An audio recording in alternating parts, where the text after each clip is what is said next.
It's been an eventful couple of weeks for the LSU Tigers, and today it was finally time to focus on the game. Before the game, it was a tale of two halves. The Tigers getting a regular season SEC trophy, and early on, feeling it as Javonte Smart would drive to the bucket and get the lay-in right here. The Tigers would be up 10, and in a second, here's Skylar Mays rising up over all the Gators, throwing it down. LSU would have a 3-point lead, but right after that, it's when the meltdown begins. Nas Reed would foul the three-point shooter. He would drain the three. The shot would stand and would turn into a 6-point play because the interim coach, Tony Benford, would get the technical foul. Florida would take a 3-point lead, but Nas would redeem himself with the big three at the top of the key right here. And then Nas again off the little slip. He would hit another three right there. Could this go into a third overtime?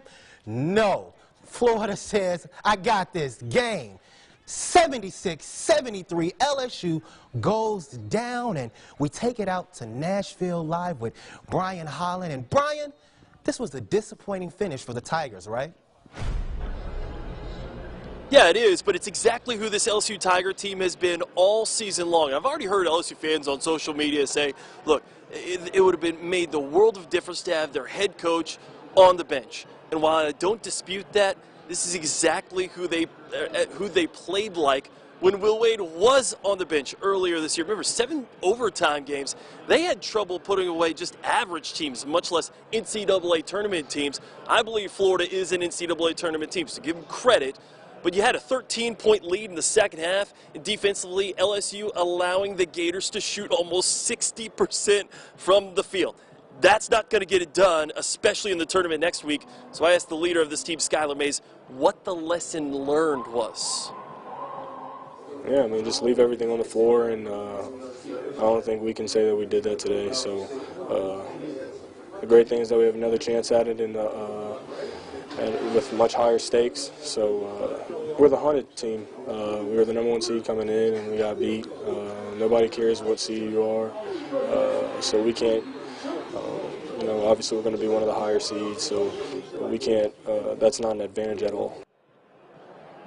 Now we're going to turn our eyes to another portion of the postseason, Selection Sunday, and the big dance, the NCAA tournament. Of course, the Tigers are going to know their fate just 2 days away now on Sunday. Wrap it up. Your Go Nation coverage here from Nashville, Tennessee. I'm Brian Holland. Aaron, back to you. All right, good stuff, Brian. Hopefully the Tigers can bounce back next week. And let's move on to some LSU baseball, which was supposed to get an SEC play tonight versus Kentucky. Instead, it was postponed due to rain. There will be a doubleheader tomorrow at 2 p.m. and 6:30 p.m. Now let's move on to some SWAC basketball. The semifinals of the SWAC women's tourney, and it's the rivals Southern and Grambling, and Amani McQueen would drive in and get the 2. And then it would be Rashanti Kara who pulls up and sinks the long jumper. Lady Jags led 37-27 at the half. But Shakila Hill weaving through the defense, keeping Grambling in this one, but too much Southern tonight. Jaden Towner would get the bucket and the foul. Jags would win 71-69 and move on to the championship tomorrow. Well, I knew it was going to be a hard-fought battle. You know, Grambling is a championship team. And they were going to give us all they had. You know, your season's on the line right now. But I told our young ladies we had to come out and compete and match their energy, and I thought we did a great job in the first half especially. We'll be right back.